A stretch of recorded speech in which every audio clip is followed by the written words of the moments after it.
जय श्री हरि विष्णु। दोस्तों, आपका मेरे चैनल में स्वागत है। आज हम आपके लिए फिर से एक पौराणिक कथा लेकर आए हैं। तो दोस्तों, कथा पूरी सुनिएगा, तभी आपको जानकारी समझ में आएगी।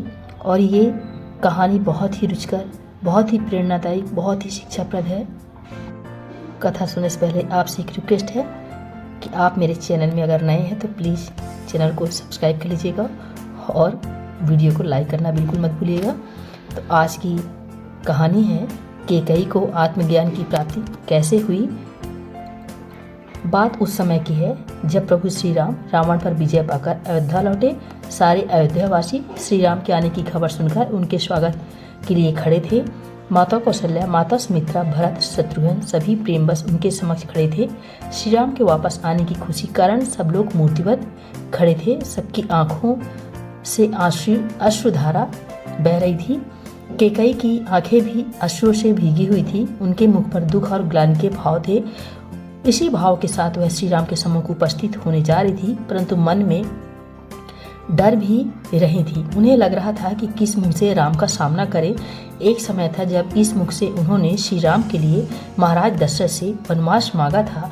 आज उसी मुख से कैसे उनके सामने अपनी वेदना व्यक्त करें।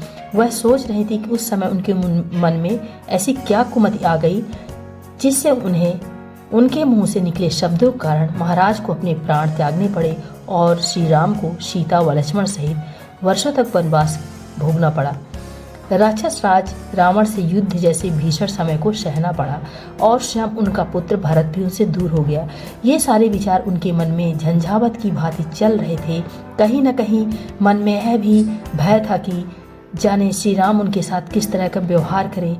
मन इसी तूफान को समेटे कांपते शरीर व पीड़ा भरे मन के साथ श्री राम के सम्मुख उपस्थित हुई। अभी कल तो ही श्री राम लंका विजय करके सीता व लक्ष्मण के साथ अयोध्या पधारे थे। सारी अयोध्या नगरी एक उत्सव में डूब गई थी। नगर के सभी नागरिक, चाहे युवा हो, वृद्ध हो, महिलाएं हो, सभी उत्सव का भाग बनकर खुद को धन्य महसूस कर रहे थे। सभी लोग श्री राम के दरबार में उनके सम्मुख जा एकत्रित हुए। ऐसे में कैकेयी को किसी बात के बारे में कहना उचित नहीं होगा।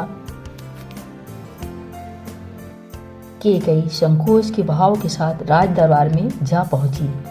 जो शंका का भाव कैकेयी के मन में था वही उस समय दरबार में उपस्थित अन्य सभी लोगों के मन में भी था।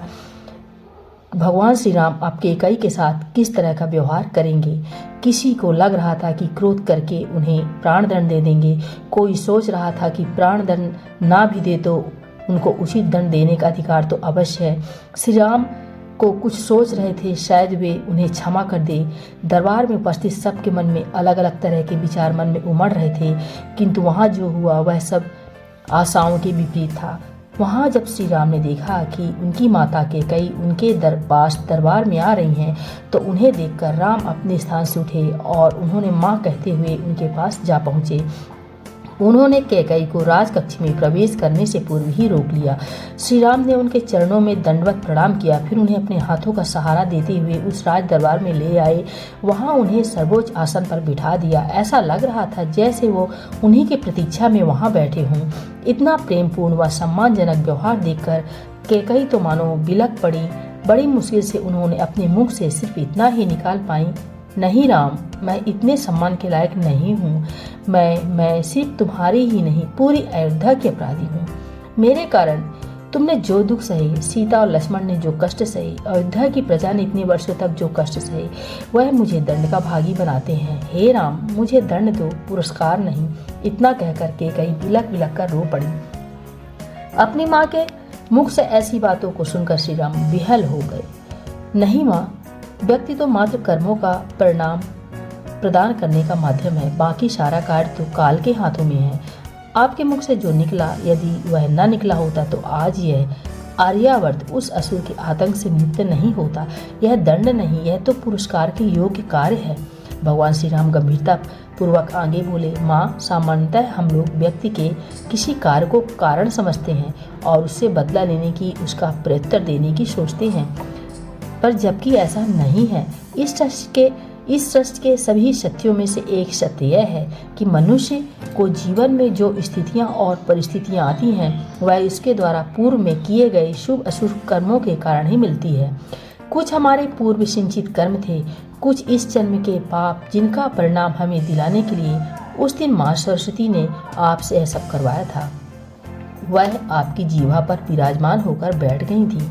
उन्हीं के कारण इतनी कल्याणकारी प्रार्थना आपके मुख से निकल पड़ी, जिस कारण समूची मानवता को उस असर से मुक्ति मिल गई। भगवान राम के शब्दों में प्रेम के साथ साथ गंभीरता भी थी।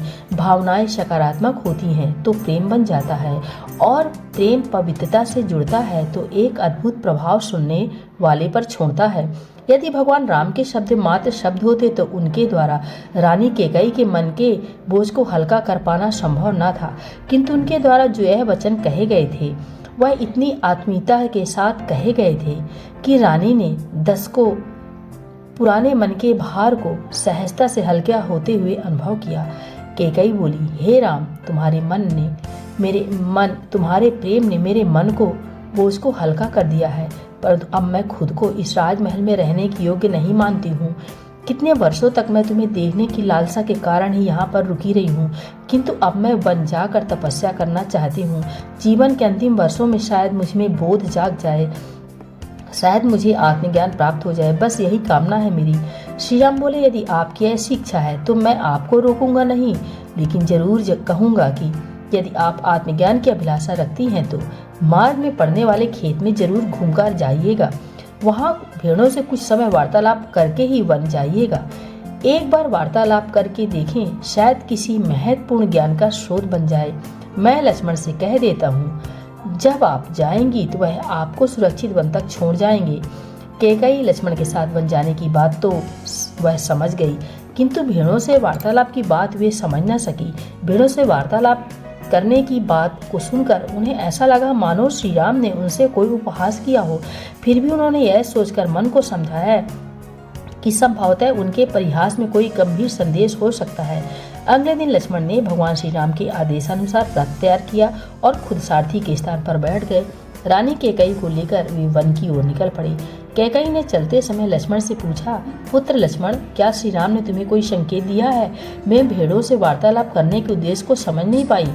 लक्ष्मण बोले, माता, मेरे लिए तो ये प्रभु समान है। मैं उनके कहे के उद्देश्य को जानने का प्रयत्न ही नहीं करता। मैं तो मात्र उनके कहे को पूरा करने की सोचता हूँ। उन्होंने अगर यह कहा है तो जरूर कोई उद्देश्य ही होगा। आप चिंतित न हो, चलिए देखते हैं क्या होता है। लक्ष्मण के शब्दों से रानी केकई को थोड़ी शांति मिली। लक्ष्मण से जो कहा गया था वैसा ही किया। उन्होंने रानी केकई को रास्ते में पड़ने वाले खेत में ले जाकर खड़ा कर दिया। वहां कुछ देर भेड़ और बकरी चर रही थी। माता केकई उनके पास जाकर एक पत्थर पर बैठ गई और उन्हें ध्यान से देखने लगी। कुछ समय के पश्चात उनकी आंखें बंद हो गई, वह ध्यान मग्न हो गई थी।